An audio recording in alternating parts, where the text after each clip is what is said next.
Seventh Cross is not thought of as a very good video game.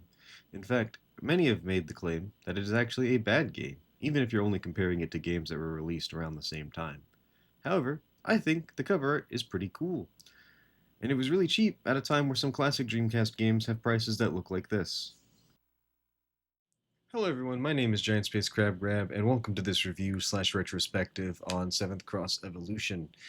If you check out the timeline below, the video should be splintered into segments. I cover, mechanics, gameplay, all that, and it should be chaptered out if YouTube doesn't mess me up on that. And in addition to that, if you check out the description, you should be able to find all the links for the various little bits of research I had to do, the reviews I had to find, so the FAQs and stuff I found, as well as, a link to the manual as well. But with all that being said, there's not much else to talk about in the little intro here, so let's go ahead and pop this into our Dreamcast and start playing.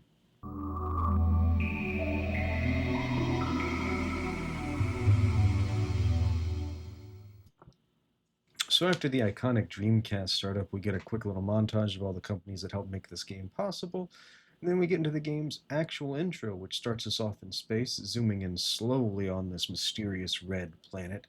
We get a little bit closer and we see all the mountains and stuff. There's a beautiful little haunting piano melody playing during this portion of the intro. And then ultimately we zoom in further into the sea and see this weird little egg cell thing, and then we get the title screen. Seventh Cross. I think it's a serviceable enough title screen. You have the red planet in the background, the title going across it. The subtitle Evolution was actually added for the Western release. There's an earlier film that came out in the 40s by the name The Seventh Cross, so maybe they had to worry about copyright. But you see here we have start, continue, and option? Like there's just one option?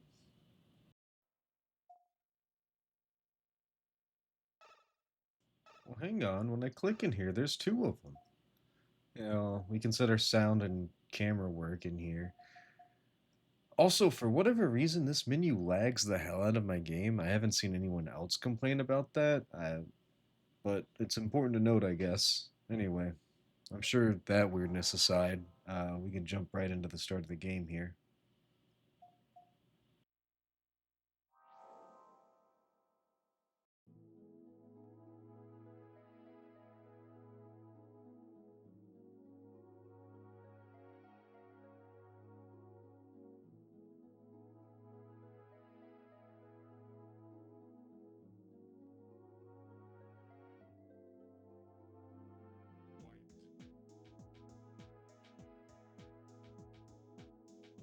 Yeah, I had to let that play out in its entirety because look at this. This is an insane way to start your game. We're 1 second in. What does any of this mean? Color okay? Sure. So, to demystify what we're looking at here, these boards in the back are our character's stats. This is sort of an RPG. So you have offense, psi power, defense, intelligence, healing, and dexterity. Each one gets assigned a color, and I'll go into further what this means in the mechanics part, but it really doesn't matter what color you assign them, so just feel free to mix and match whichever one you think is appropriate. These are chosen by my friend Andy before anyone makes fun of me for making offense a certain color. Once you get all the colors picked, they merge with the DNA sequence in the background, and oh, look at that. It's life. Now, at this point, I did what any reasonable person would do and named this amoeba after my dear friend. So, as we continue down this journey of 7th Cross Evolution, we need to remember it's Josh's world. We're just living in it.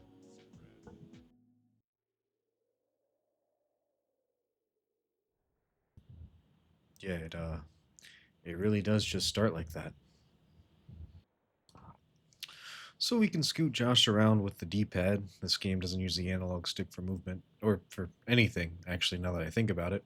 But we can explore the shallow end of this gene pool up until we get to this weird red pillar thing with two choices of evolution and save. Let's check out evolution real quick. Oh, yeah, this all checks out, just like Charles Darwin said. Uh, no questions here. Oh, now we can check out save, where we can save our game. Who would have guessed?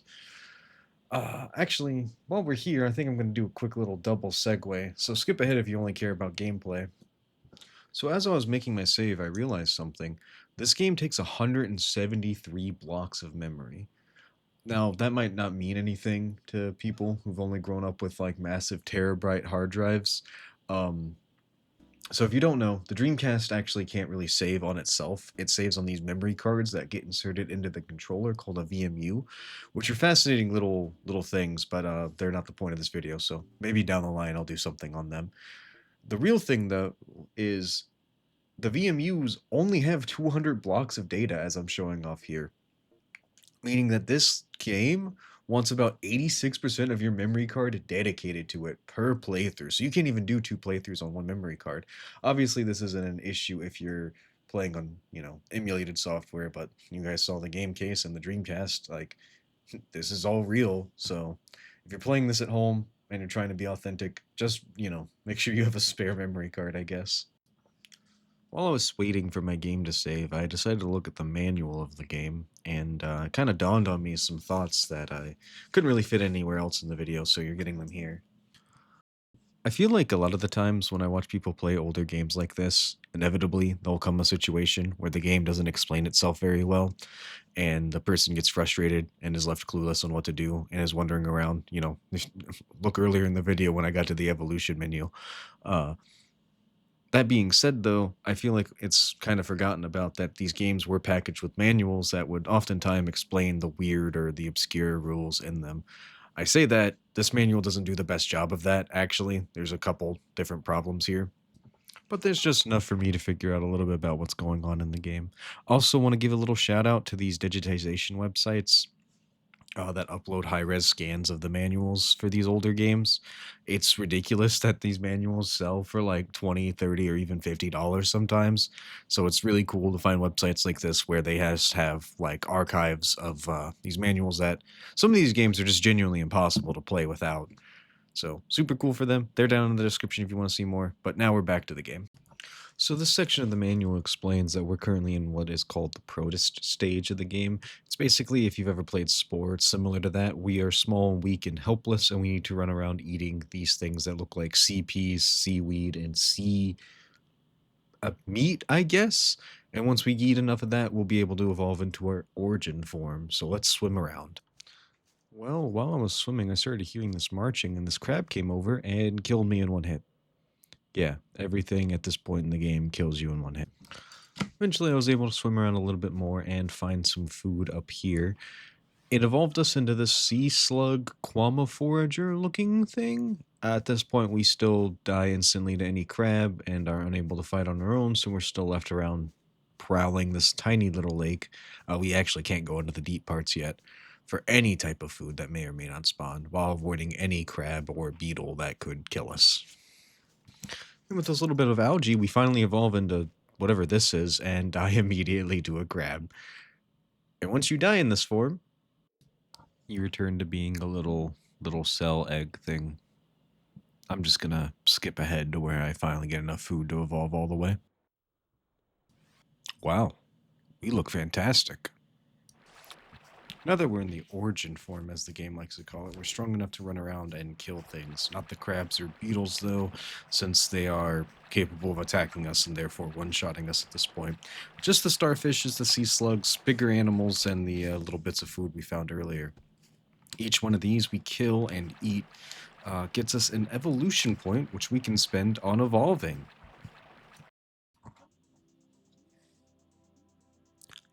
I'll go into much deeper depth on how exactly everything here works later on in the mechanics part of the video, but to quickly give you an idea of how everything works. The various stats of the game are tied to the colors that you picked at the beginning, and you can draw a little image on this map with those colors, and that'll generate a new body part as well as a flat increase to whichever color stats you used. These body parts come in 4 different types, and most of them follow a trend, so let's take a quick look at them. New heads will boost your intelligence as well as your psychic power. A new set of arms will boost your physical attack. Some of them won't give you ranged attacks, and very few of them will give you both a ranged and melee. new body will typically just add more health. Most legs don't boost any stats, though there are a few that make you move a little faster. Their primary purpose is that they help you enter new terrains, like walking on land or into the deeper parts of the water. If you manage to complete a set of limbs to form a unified creature, you actually get a unique bonus. These aren't listed anywhere in game. I saw them on GameFAQs when I was looking through, and I found this speedrunner spreadsheet type deal that has them all listed. So big shout outs to both of these. Oh, it's important to note you can't actually equip any of these new limbs until you have the proper amount of body constituents. You get these for every creature that you kill. You just walk over their corpse and eat them. There's a slim chance you'll actually generate a body part that you just can't equip because the constituents required are locked behind more end-game enemies. It's a little annoying, but it's nothing game-breaking. So after a little bit of grinding, this is what Josh looks like now. With these crab legs equipped, we can go into the deeper parts of the water as well as on land. Unfortunately, at this point, I don't have any new arms, so our attacks are still too piddly to deal with the crabs. Our new body does give us a little bit more health. They kill us in 4 or 5 shots now, as opposed to 1, but we can't damage them enough to kill them, so we just have to run away. And while I was running, I found this little cave on the other side of the map. Is that boss music? Oh, that's the first boss. The big worm coming towards us. Surprisingly, he actually doesn't kill us in one hit at this stage, doing about a third. Obviously, we don't even hurt him, though, since he did that from range, and he kills us. And we respawn as the catfish creature, with all of our limbs taken away. We still have them, we just have to re-equip them.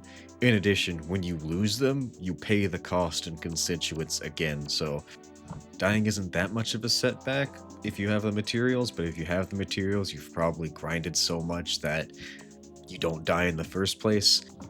Speaking of grinding, it occurs to me I haven't talked much about the combat in this game, so I'm gonna just let this unedited clip of me fighting play for a bit. It's about 40 seconds long, but if you see this, you've seen literally every combat in this game just about, so...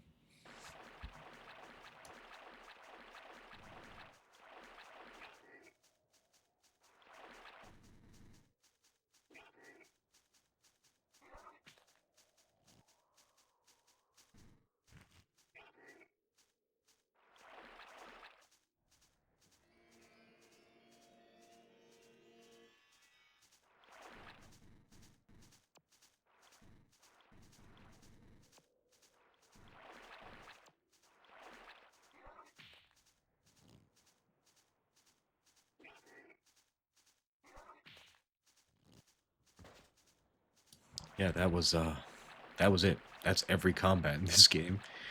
Basically, things charge at you, you press the A button, and you do your basic attack.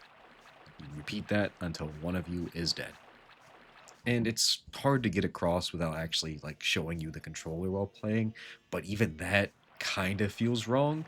Like if you it queues up almost like KOTOR or like one of those like pseudo turn-based RPGs where you can like queue up actions. So if you tap A twice, the game will have you do your basic attack twice. Uh, Even if, for example, you'd rather heal, it doesn't like give you a clean slate like on an actual turn-based.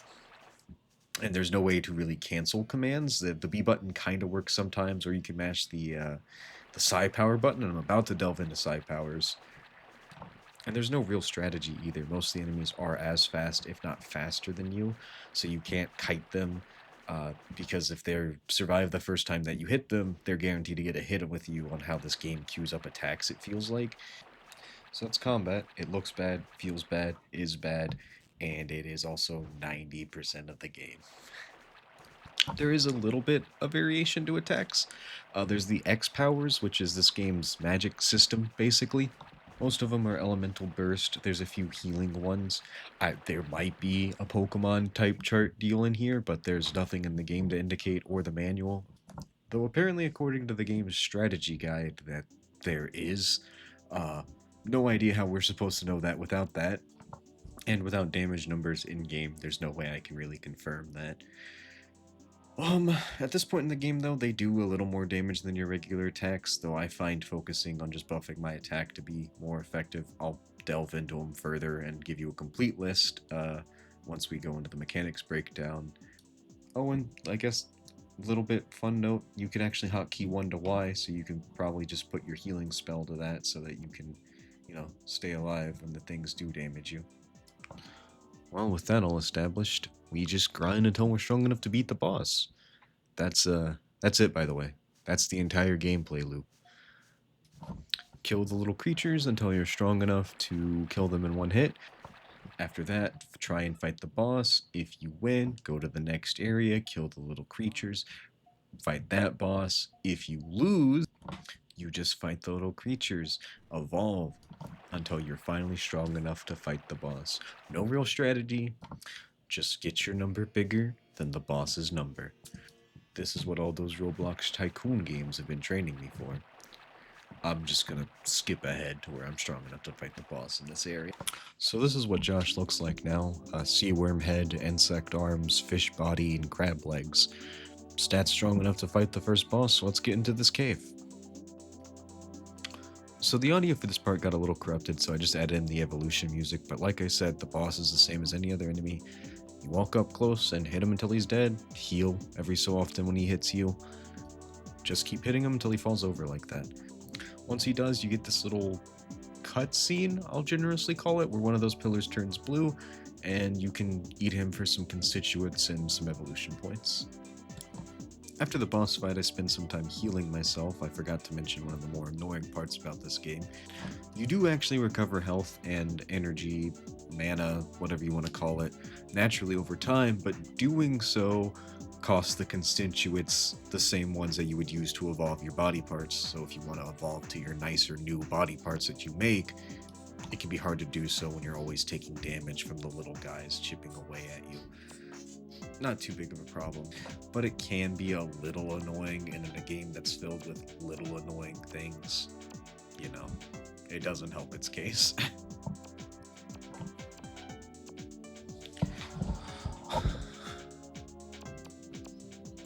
So after saving the game, I decided to explore the area a little bit because I saw that the cave back here actually had another little hidden exit to explore.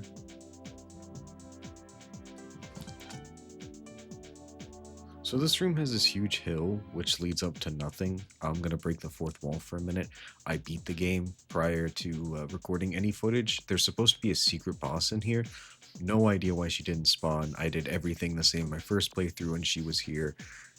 Don't know if there's some hidden trigger I didn't meet. She's super OP, by the way. She has better stats than either of the two final bosses in this game.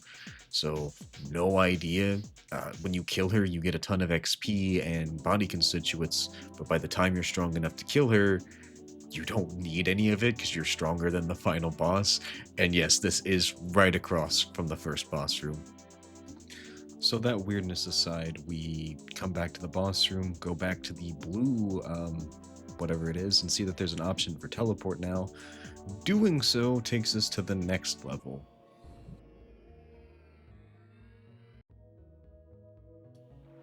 It seems as though we've traded our little primordial soup pond for a much grander ocean area. Water as far as the eye can see and deep caverns to explore.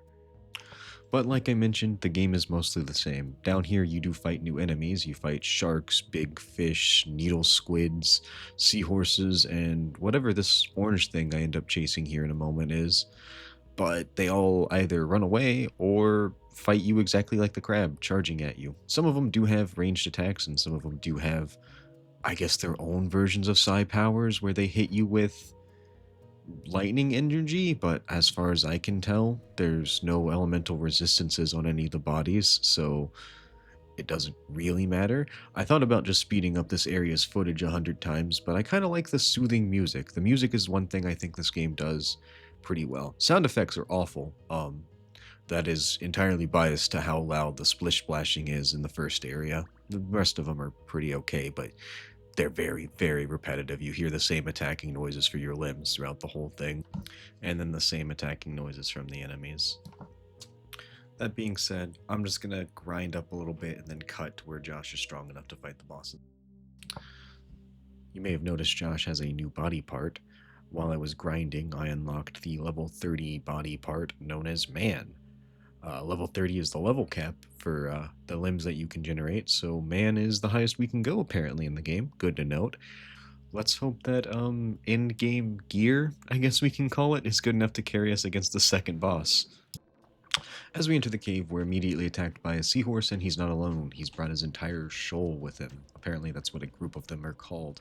They are led by this big manta ray, who is the actual boss, and as you can see, we've power leveled to the point that he can barely hurt us, and our healing spell brings us to full health. So it is just a matter of time before we get rid of all the minions and focus on him.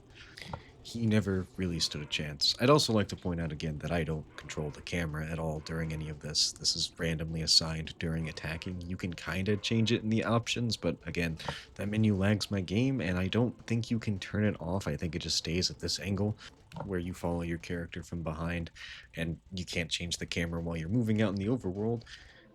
It is an older game. It basically came out, I think, the month after the Dreamcast did, so I can't fault it for having weird camera controls. Would be nice to use the analog stick, though, since it's present on the controller to maybe move around. I get that that was weird at the time. Anyway, we move past this, coming out of this cave and going into a new one, which shows a brown pillar turning green with a little frog-like dude on it. Teleporting there takes us to the third level. We seem to spawn into some marshy, swampy, gross little area, and I'd love to take you guys exploring it, but believe it or not, we actually have our first honest-to-God cutscene coming up here. The freezing is just the game loading it a second time. See? There it is.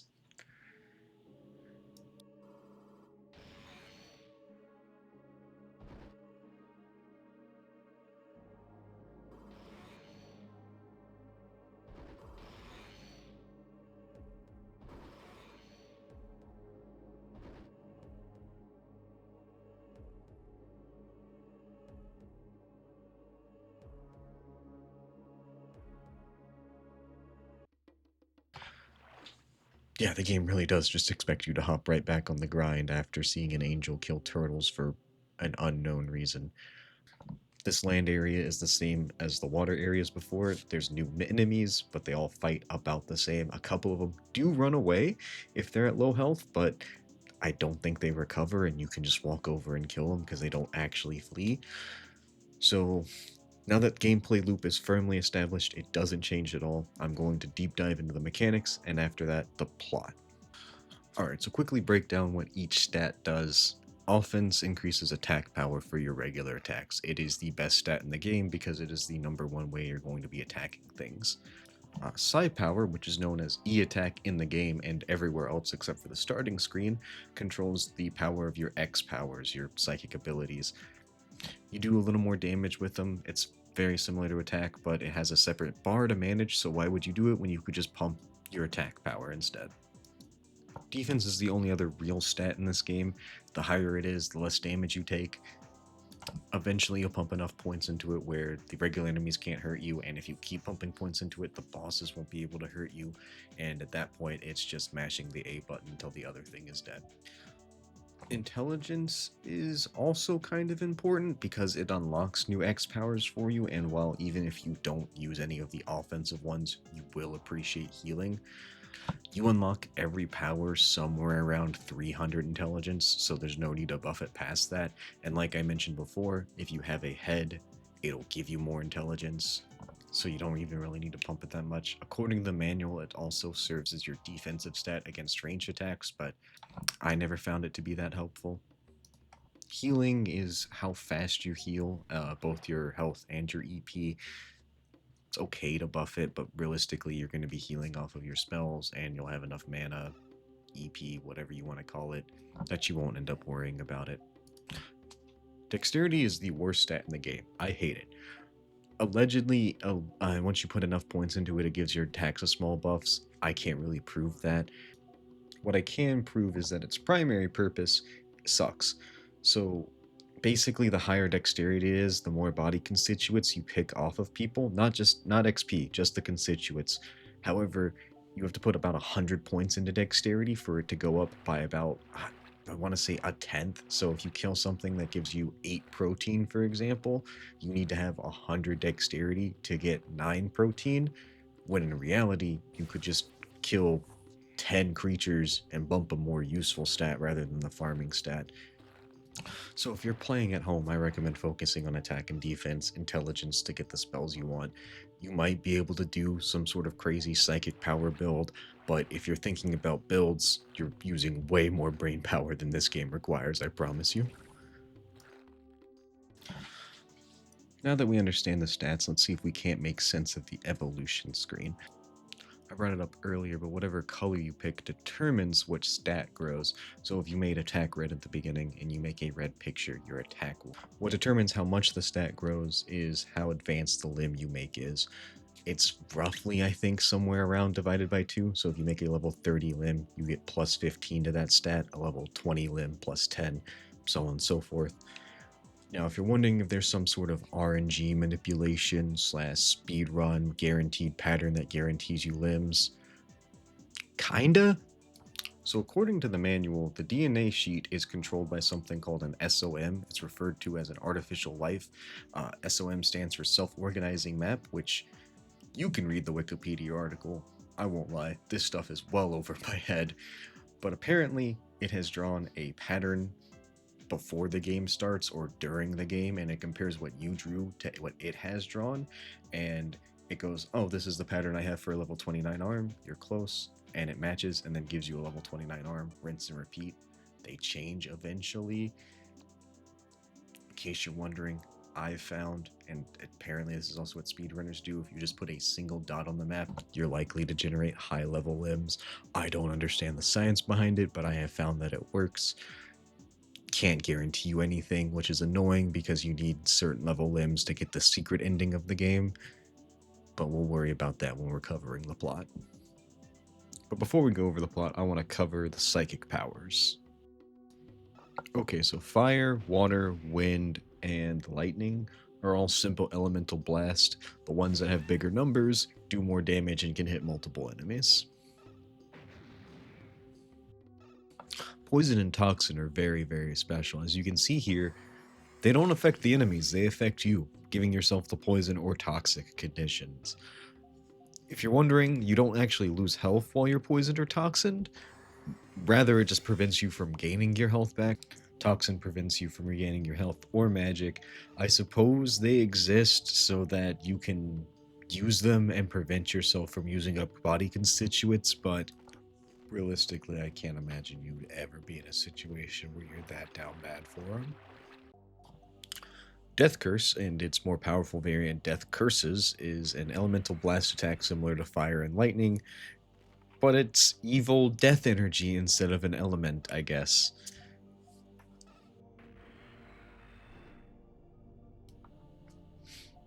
The healing powers heal you, believe it or not, with the more expensive ones healing you for more HP, full heal being able to be a full heal, believe it or not. Purification heals the toxic and poison conditions. The Force Shield power gives you a little temporary HP of shield.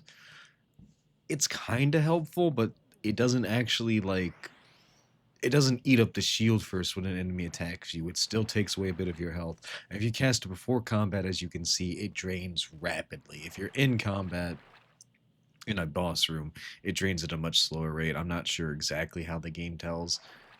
It's a good enough spell. I think if you have higher intelligence, it might deflect more damage, but I think you should just stick to healing and mashing the A button for 90% of the game, if not 100%.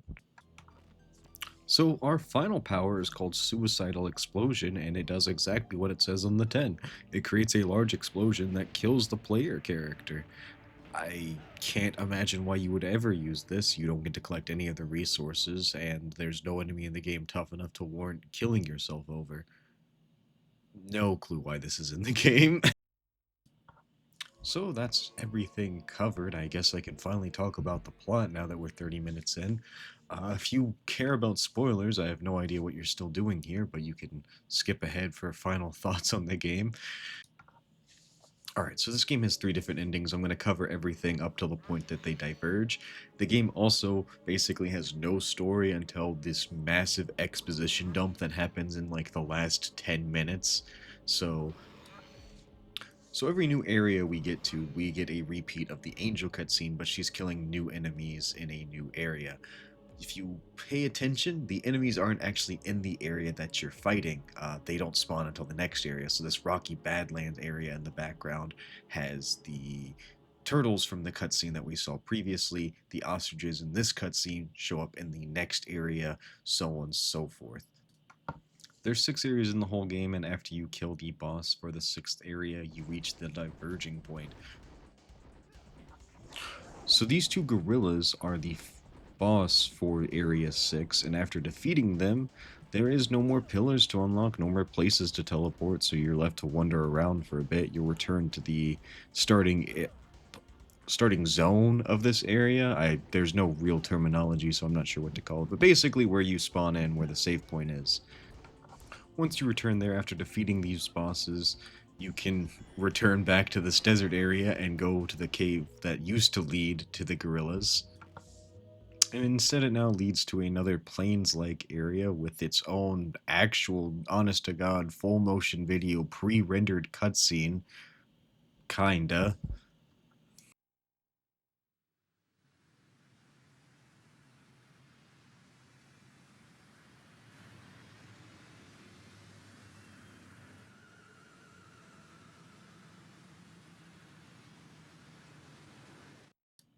So after, seeing a spaceship sort of arrive, we then see the angel spawns, and we get the first bit of actual dialogue in this game coming from some guy on the spaceship with a loudspeaker, I guess. It won't obstruct the ecosystem revival anymore. I'll get rid of you.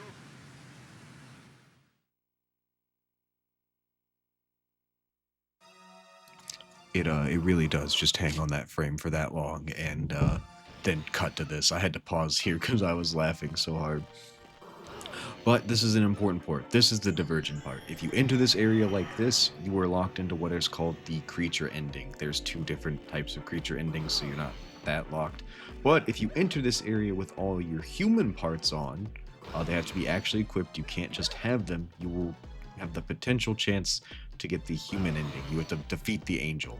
I obviously was not ready, so I had to grind up a little bit. I'm going to focus on the creature endings first and then double back to the human ending. So let's just cut to a save where I did actually beat the angel. Well, with our new crystal limbs equipped, we made quick work of the angel, and after defeating it, we're rewarded with this incredible cutscene.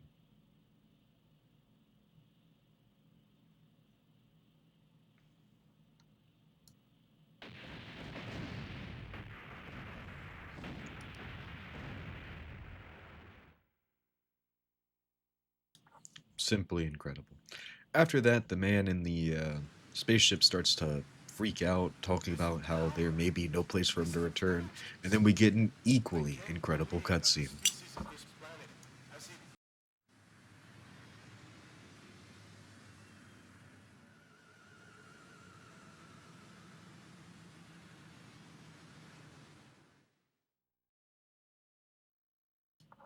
This game is so funny sometimes. Anyway, the big angel death explosion has opened up a cave back there, as you can see, so we're going to check that area out. Well, it seems to lead to some sort of man made facility. There's a locker, a crate, a computer system, a door that I go and check out, but unfortunately, there's no way for you to interact with it. So I suppose that only really leaves the computer system after this long healing animation. I do try and interact with everything in here before doing this, though. And this is where we get our lore dump, and I want to say a good maybe 70% of the game's story is on this.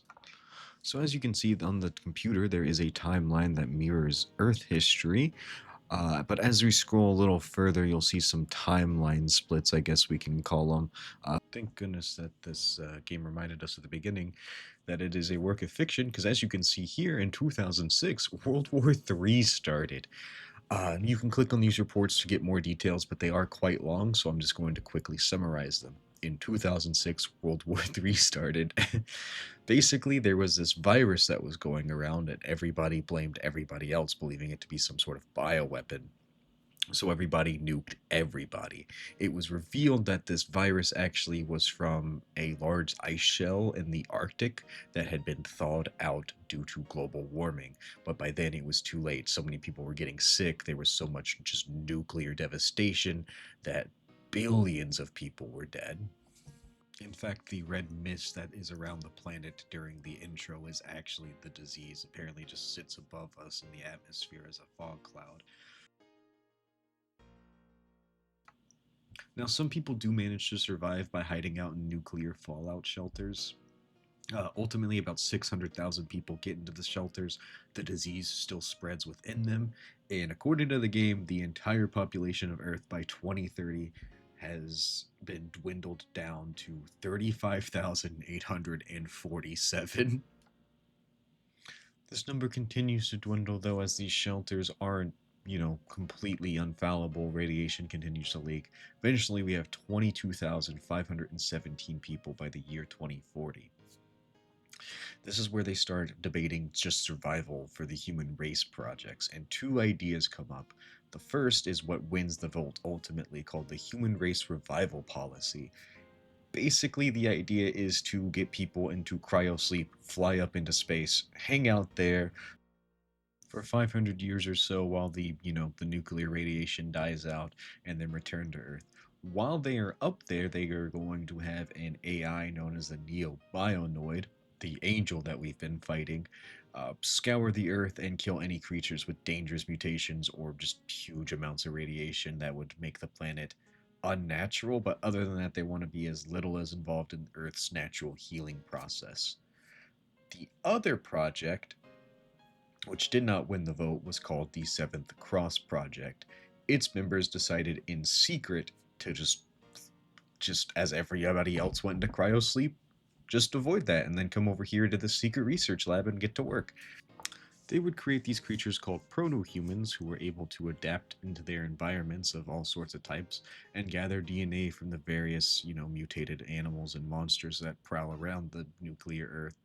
From there, they would return and give them the DNA, and they'd be able to mishmatch it with human DNA and make humans that are capable of surviving in the nuclear fallout wasteland area. We're one of those proto-humans. So, with the lore dump behind us, we can see that the Seventh Cross Project is still ongoing, and those people are obviously still up in space. We leave the area, and we see that there is another teleport pillar, save pillar, whatever these things are actually called, and this one has a human skull as opposed to an animal fossil. Once we go here, we are in the end game little areas. Now that is a lot of exposition, and it is about to be repeated to us in a cutscene where scientists go, "Oh, you're the proto-human we've made, and you have the DNA of all the areas, and now we're going to extract it." And they basically word for word re-summarize the thing, I guess just in case people didn't read it. Uh, and then, depending on what ending path you're on, some different things happen in this cutscene. We're just going to skip a little bit ahead to what I think is the most important part.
Yeah, this game never stops being insane, dude.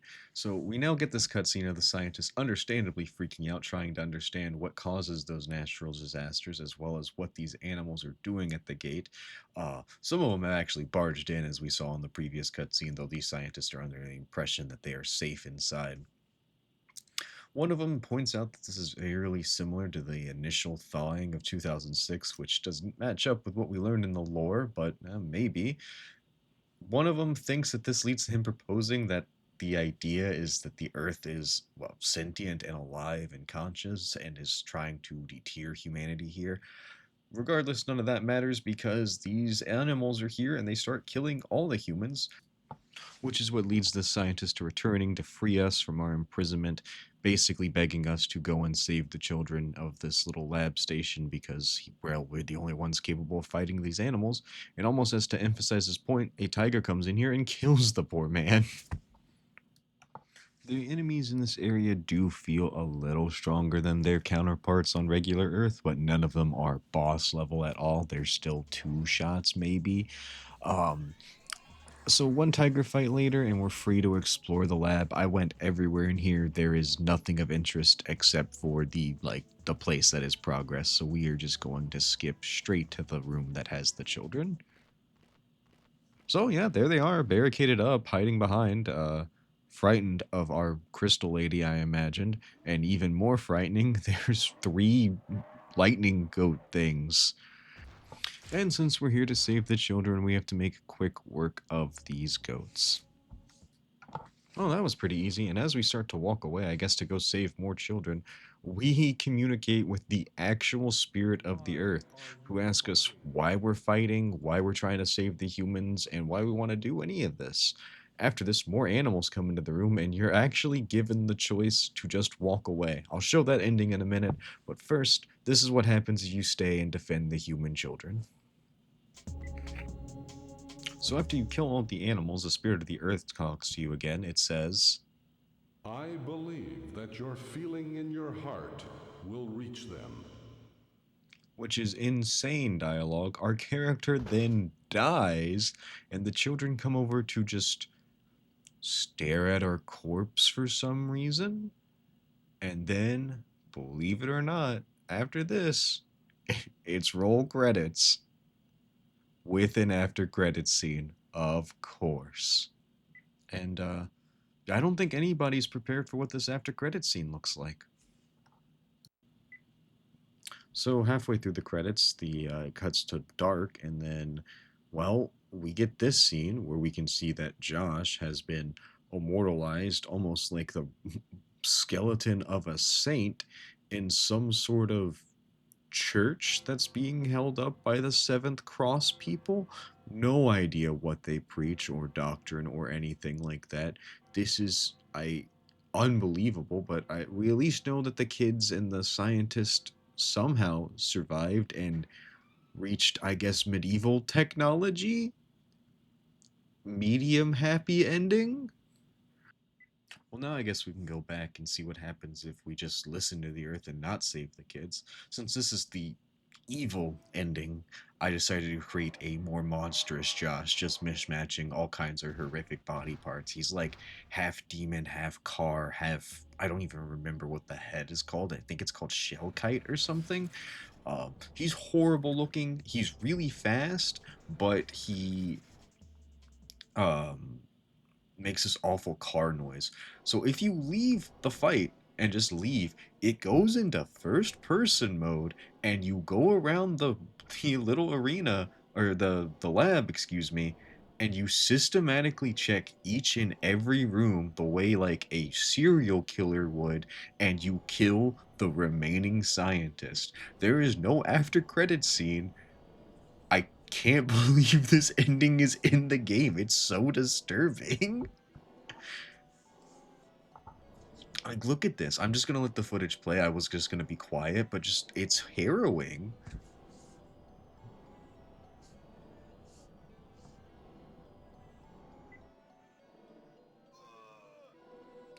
Harrowing in an idea, maybe. I forgot that's what the animations look like when we kill them. it's still kind of spooky that we just run around as like a little serial killer here for the ending. There is no after credit scene for this one, as I mentioned. Though as you kill the last scientist, your character does speak for the very first time in the game.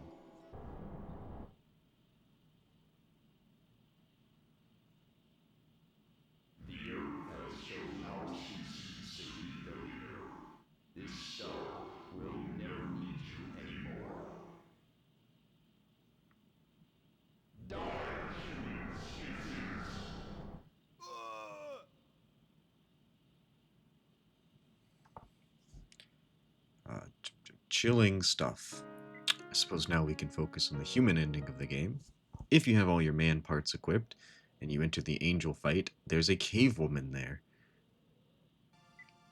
The angel, as it spawn in, attempts to attack the cave woman, and you still have the same old boss battle, though now if you die, you are locked into the creature ending and can no longer get the man ending. I guess we assume that the angel has killed the cave woman while you were respawning.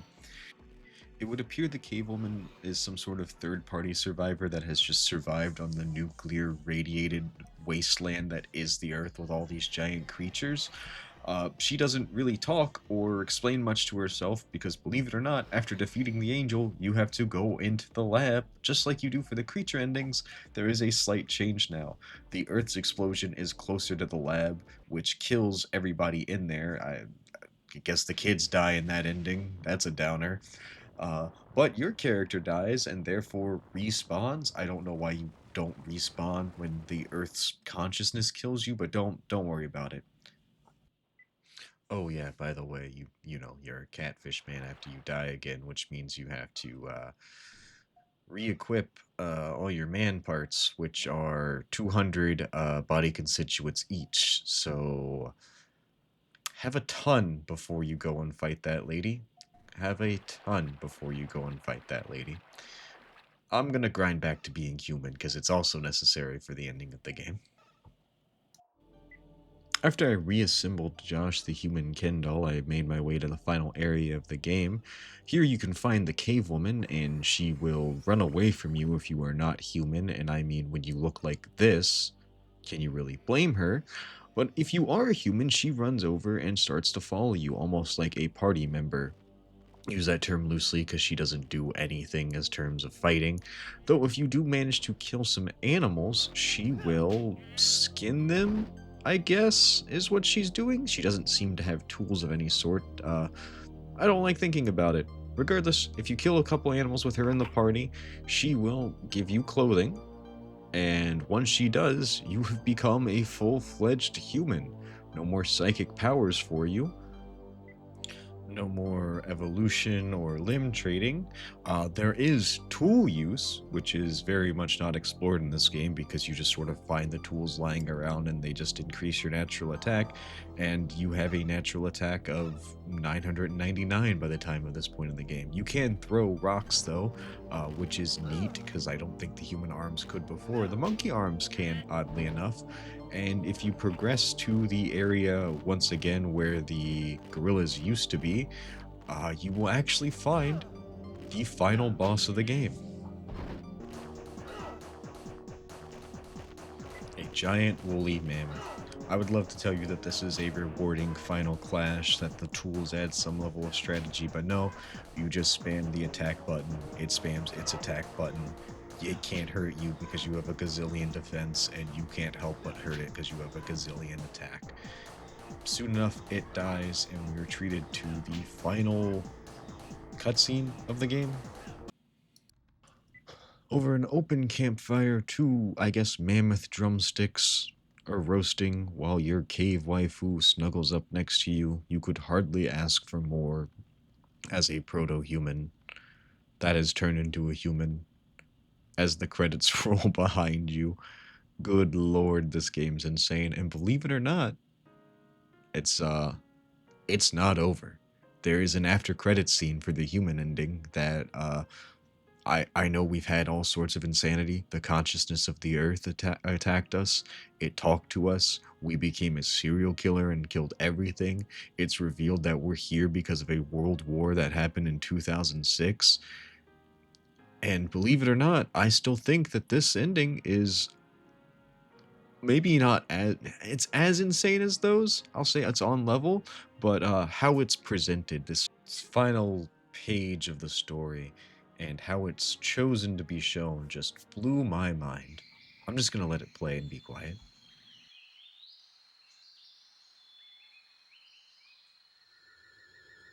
What's that? My God, look at that! Scotty, what is that? There's something up in the sky. It's huge.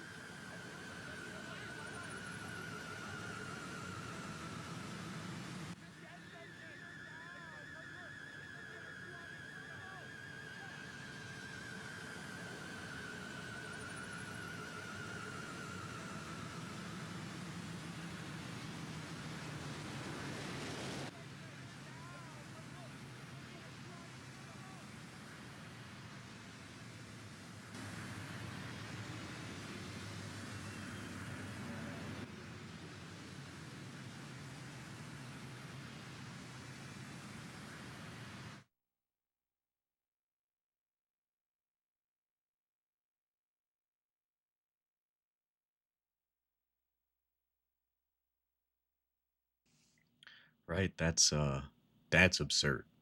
The Einstein quote, the live action footage. What a way to end this bizarre, bizarre game. I do have some final points I want to make, some negative things I want to throw out that I didn't really cover in the game or cover in the video. The textures are kind of low. I know it's a video game from 1998, but I know the Dreamcast can look better. The game has some issues running, some stuttering when there's more enemies on the screen than it can handle. 7th cross. And like I said, the options menu lags out, and the whole thing kind of has this like alpha feel, like the game isn't completely designed, uh, like how the Psi Powers have no descriptions in the manual or in game, so you just have to figure it out. The legs are able to traverse multiple terrains, but you never really need to do that since every area is predominantly one terrain. You just kind of need ones that can go into shallow water and deep water in the beginning, and that's about it. Just a whole bunch of ideas feel like half baked. Oh, and then there's also three secret bosses in this game, one of which is right next to the room of the first boss, the second of which is right next to the room in the second boss, and the third of which I don't know if I can really count as a boss, but it's way stronger than the other enemies, and it is just an RNG spawn that takes forever to spawn. I didn't even think it was real until I saw it in the guidebook, and I reached out to like speedrunners and people who've played this game and asked if they saw it, and I got confirmation it was real. It took me like 2 or 3 hours of just standing here grinding to fight this guy. Whole lot of things like that. And I've already mentioned the gameplay is made up of the most tedious mashing A clicker game combat. There's a whole lot of negative here, but I think this is such a cool concept and the evolution idea is super cool. I would have loved to seen the sequel come to light. They had an idea. It was called Ninth Will, which is just an insane name for a game like this. Unfortunately, it never really got to see the light of day, so we can only wonder what might have been. But that's just about everything I have to say about the game. I suppose I can give it a final score of 10 killer crabs out of 10. I want to clarify, that's just because there's a gazillion killer crabs in this game. That's not an actual score. So that's the end of this video. Thank you for giving me an hour of your day. It means a whole lot to me that you sat here and watched it, even if you didn't watch it in the whole thing, and even if you only had me on as background noise. Believe me, I understand. I just appreciate you for listening. I do have a Twitch channel at just Giant Space Crab Grab if you guys want to go over there. I do plan on live streaming here in the future, and I have a poll that's going to be accompanying this video for what the next video is. They're probably going to come out on a monthly schedule, give or take. I might take, December off for Christmas, but once the new year starts rolling is when this channel will explode. But I had to get this one done because this game was just so stuck in my head. I had to get this video out. But thanks for watching. Remember to like, comment, subscribe, all that YouTube jazz. See you later, everybody.